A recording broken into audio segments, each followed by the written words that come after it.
Oh, hell yeah! Welcome back to Music and Moonsaults. I am your host, Chris Bordine, as always. And you can follow me on Twitter, at IbanezChris, if you so choose. That would be great. Today we are going to celebrate 316 Day, aka Steve Austin Day, which is, of course, the 16th of March. By talking about some of Stone Cold Steve Austin's theme songs.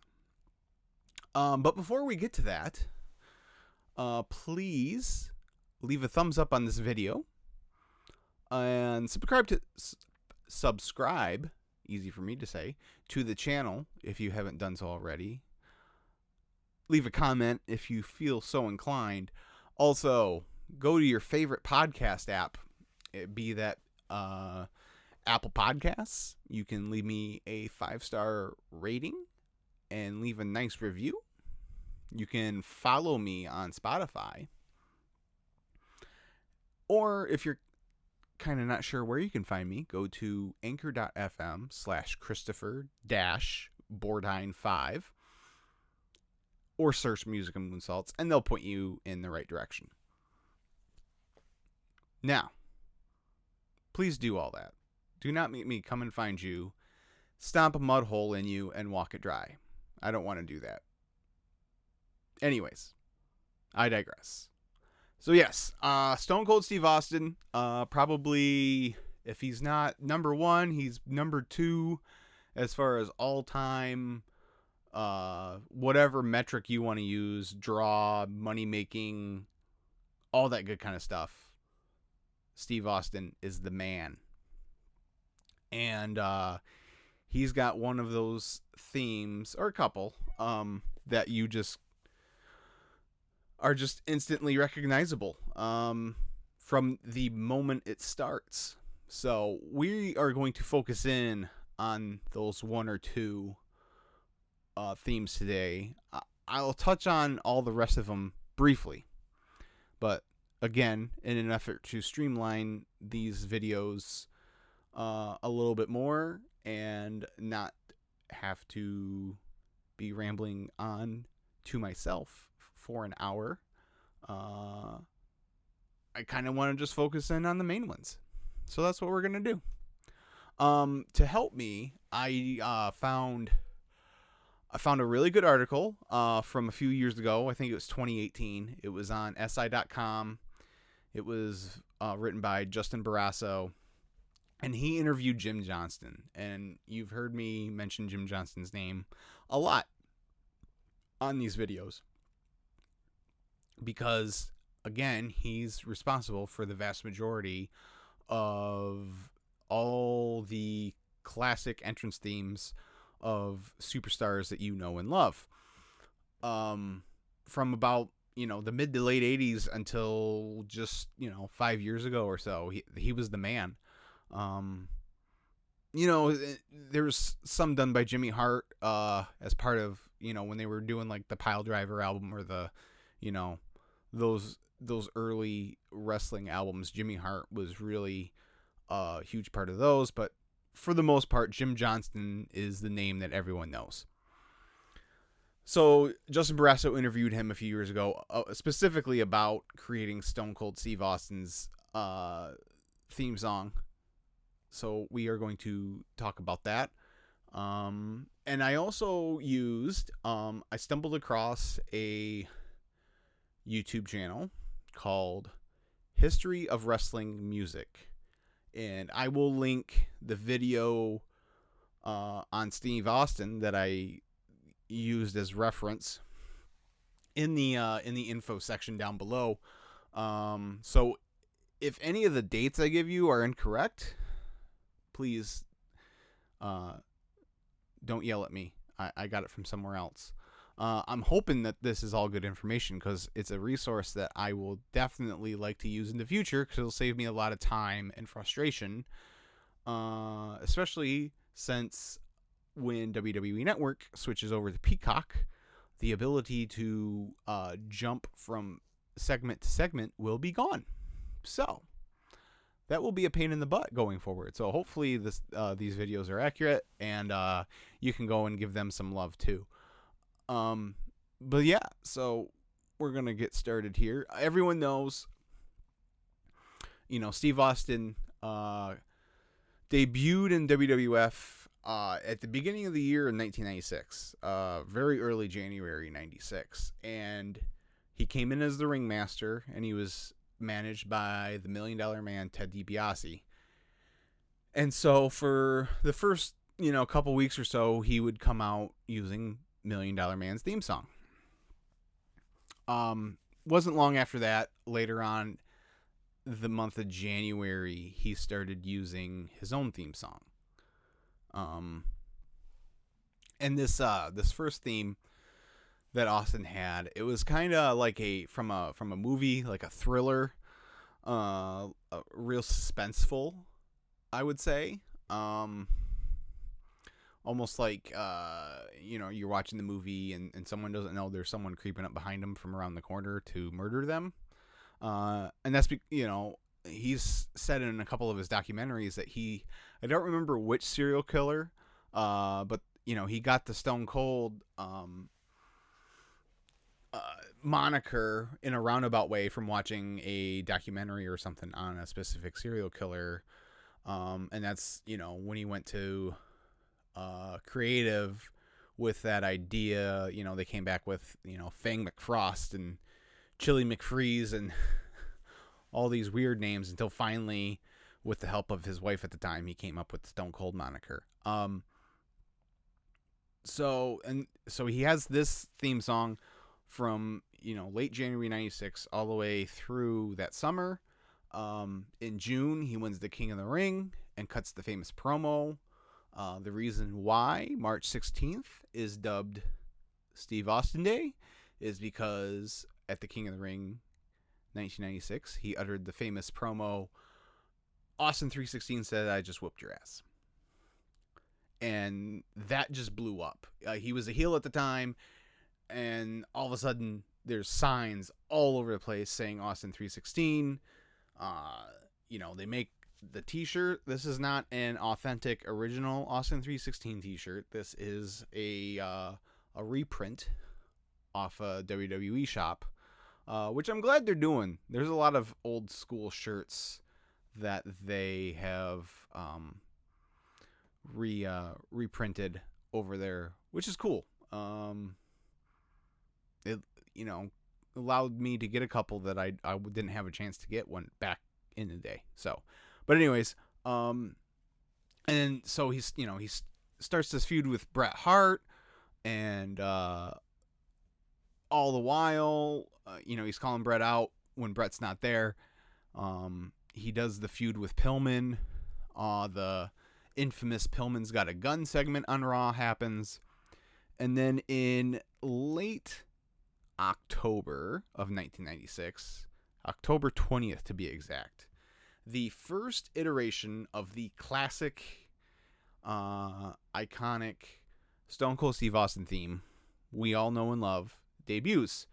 It's called Hell Frozen Over. Now, from what Jim Johnson says in the article I read, Austin came to him wanting a new theme, and the guide or the inspiration that Austin had, that he gave to Jim Johnson to give him a feel for what he was looking for, was Bulls on Parade by Rage Against the Machine. So Bulls on Parade, it's a very famous song from the mid-90s. You probably know at the beginning goes something like this.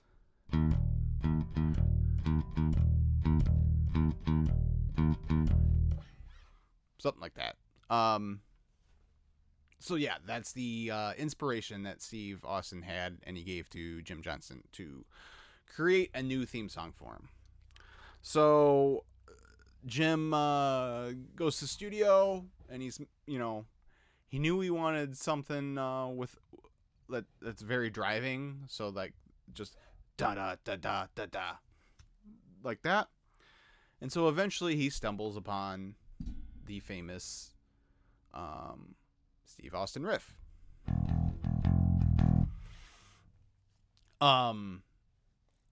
Now the interesting thing for us musicians that I found interesting. So when he wrote the song, I'm guessing he demoed it before actually recording it. But he used a Fender Telecaster, which isn't well known for heavier music. It's mainly like a country guitar. There's a couple, exceptions, obviously. Chris Shiflett of the Foo Fighters, he uses Telecasters quite a bit. I think John 5 uses Telecasters, and there might even be a member of Slipknot. I could be way off on that because that's not my realm. But there's a few people that use Telecasters, but for the most part, it's not a hard rock heavy metal guitar. So when he goes back and re-records it, he uses a Gibson Les Paul, which is more well known for hard rock music. So yes, October 20th, 1996, the first version of the classic Steve Austin theme, Hell Frozen Over is what it's called.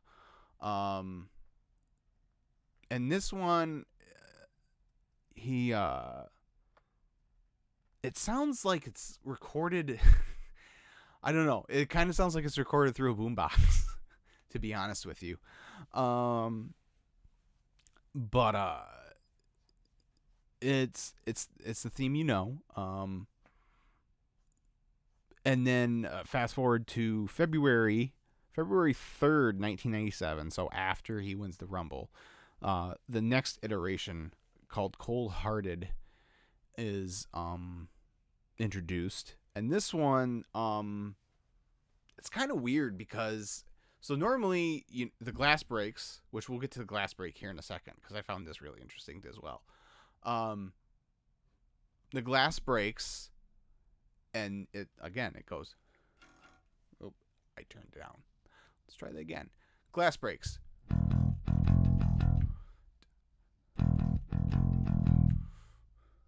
Does that 4 times before it gets really going. On the second version, Cold Hearted, it doesn't. It goes right into the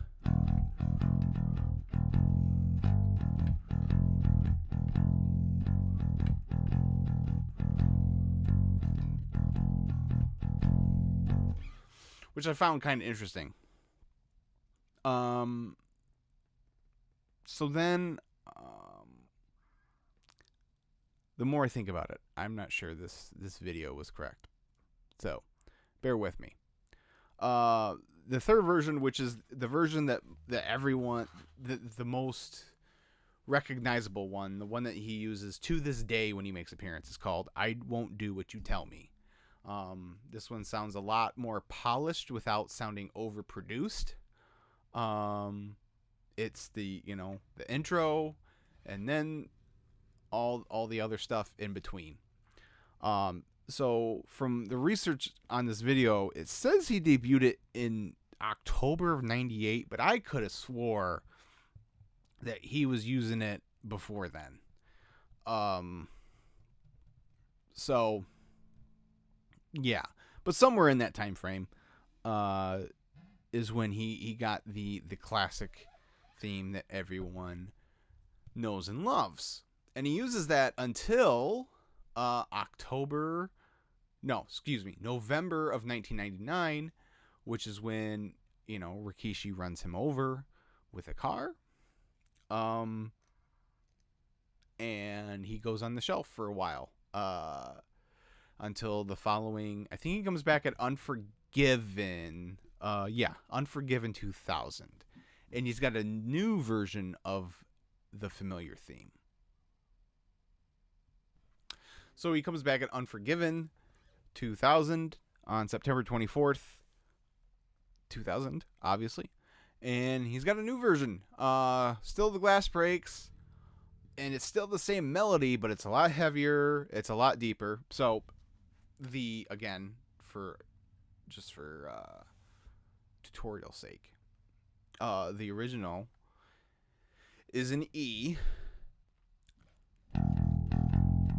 There's an F thrown in there. E.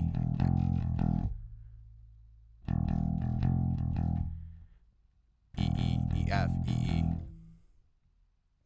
You know, over and over. But the Disturbed version, called Glass Shatters, is what it's called, is way down here. That is a C sharp, D flat, depending how you choose to identify it.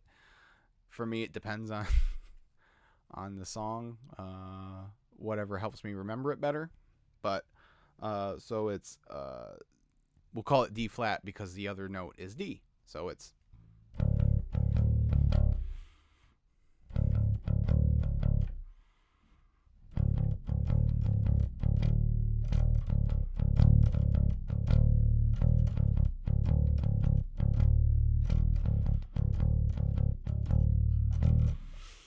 so yeah, and there's lyrics to this one. I will read the first verse and the chorus to you. So the first verse is, and what's cool is, so you don't notice it when you're watching the shows because it's so far down in the mix that you can't hear it over the crowd cheering and the rest of the music. But when you're listening to it by yourself, especially when you've got headphones on, you can hear that during the intro of the song, it's almost like a whisper, the lyrics to the first verse, and then once the intro is done playing through, then he comes back up and it's step up because you're the next one in line for the kill. You don't believe me, but I'm betting that you will. Step up. I'll let you live a little bit with the pain that I bring. You know it's only the beginning. Step up because you're the next one in line for the kill. You don't believe me, but I'm betting that you will. So yeah, it just repeats that. And then the chorus is, I'm breaking the limit inside you. Stop begging someone to hide you. And again, it repeats that over and over again. This is the version that I actually prefer. Probably because, so again, I missed pretty much the whole, and like Steve Austin at the height of his powers. I missed all that. I didn't see that. I didn't come in until just before he went, he got hit by the car and went away for almost a year. That's when I came back in. So really the first major exposure to Steve Austin that I have is this late 2000, early 2001 version of Steve Austin heading into WrestleMania 17, which you're going to get sick of hearing me saying it, is my favorite WrestleMania of all time. This is the theme that Steve Austin was using. And so I just associate it with that. And to me, it's the one I like the most. It kills me that for whatever reason, it must be something to do with song rights. So this song appeared on the Forcible Entry CD. The WWF, WWE, they would always put out albums of the theme songs. And occasionally there would be, when they get a group of ones done by outside artists, they would, those would be special ones. So this one was called Forcible Entry. And among other things, this is the album that the Disturbed Glass Shatters theme is on. And for whatever reason, it's not on Spotify. You have to go to YouTube to find it, which is no big deal. But yes, that's my favorite one. And he has this from September 2000 till end of July 2001, because the invasion happens. Stone Cold turns his back on the WWF, joins the alliance of WCW and ECW. And so he's a heel. Well, he turned heel at WrestleMania, then kind of turned back babyface to lead the WWF charge against the alliance, and then turned heel again to sign with the alliance. It was a confusing time for Stone Cold Steve Austin, let's put it bluntly. And so because he was this new heel leader of the alliance character, they tried many different new themes. A lot of them are pretty much the same when you boil it down. Like I said, I'm not going to go through, I'm just going to talk about each one a little bit, only to let you know like how many they actually tried. Because they were wanting like a even heavier than that Disturbed theme. They wanted like super heavy metal Steve Austin. So the first one is called Dangerous, and it debuts on July 23rd, 2001. And this is all in a short period of time. This is from the end of July through the middle of August. This is how many themes there are. Dangerous on July 23rd, Alliance Leader on July 26th, Hell on Earth on August 2nd, and then these next two, they must not even, the History of Wrestling Music account must not have even been able to find a clear audio that wasn't off of a broadcast, because on these two, when it shows up on the video, like it's got commentary from TV, like that's how, because it's like Paranoid on August 6th, which must have been a Monday because you can hear Jim Ross, and then 3 days later for SmackDown, Bionic Rattlesnake on August 9th, and then there's Venom on August 13th and Cold Blooded on August 16th. So yeah, so there's like 3 weeks in a row where they are trying different tweaks, different variations to get right this new, heavier Stone Cold Steve Austin theme. Obviously, none of them are very memorable at all. That's not why I'm spending a whole lot of time. If you're interested, not only, like I said, I'm linking the History of Wrestling Music video, I also will find as many of these as I can to link, so you can click them individually if you want. But yeah, none of them are real, are anything to write home about. They're nothing special about them, nothing memorable about them. So then after the Alliance is vanquished at Survivor Series, I don't have, it doesn't have the date he went back to the old theme, but I think it was right after Survivor Series 2001. He goes back to I Won't Do What You Tell Me, and that is the theme that Stone Cold Steve Austin has used to this day. Anytime he makes an appearance on Raw or whatever, this is the theme he's using. So, that's it for today. See, I told you, I don't want to ramble on by myself for an hour. I'm going to keep these ones where I'm flying solo short and sweet, because let's face it, no one wants to just hear my voice for that long. So before I let you go, funny story. When I came up with this idea, I wanted to, I was like, oh, and then I can like put in a video of me doing a beer bash. For what you do. Those of you who don't know, a beer bash is what Austin did when he would get the 2 beers from Mark Eaton, and then he'd open them and he'd clang them, crash them together, and then guzzle them. That's called a beer bash. I was going to do that.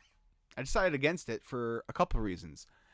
A, I don't want to get beer all over my equipment, and B, it's early in the afternoon when I'm recording this, and I gotta go pick up my kid from daycare. So there's that.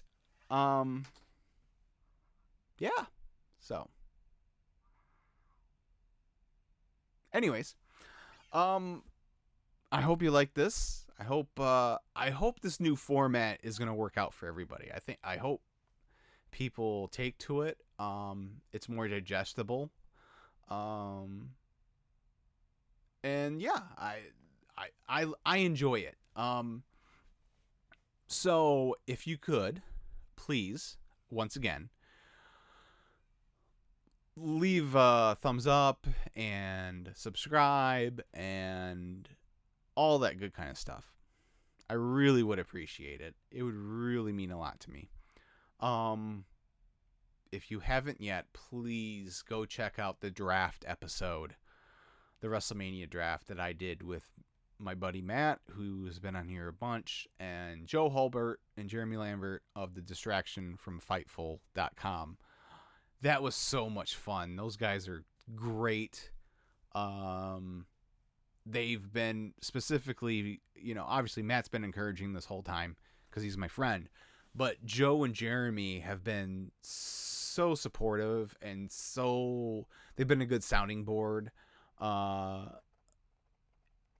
I move along in this process of creating videos for this channel and whatnot. So, check them out, support them. They're just really good dudes that deserve to be supported. So, and then coming up here, I don't have a firm date in mind, but I will be dropping the Rock and Roll retrospective for this month. Something really fun with Joel Pearl, who also does stuff with the Fightful Twitch channel, as well as his own Twitch channel. He's also got his own wrestling podcast. Tim and Joel Call It in the Ring. Another really, really cool dude who's been really cool to talk to and really, really supportive. So check him out as well. I won't give away what we're talking about, but it's something really, really fun. So it was a great time. So with that, that does it for this month. I will see you next month. And that's the bottom line, because Music and Moonsaults said so. See ya.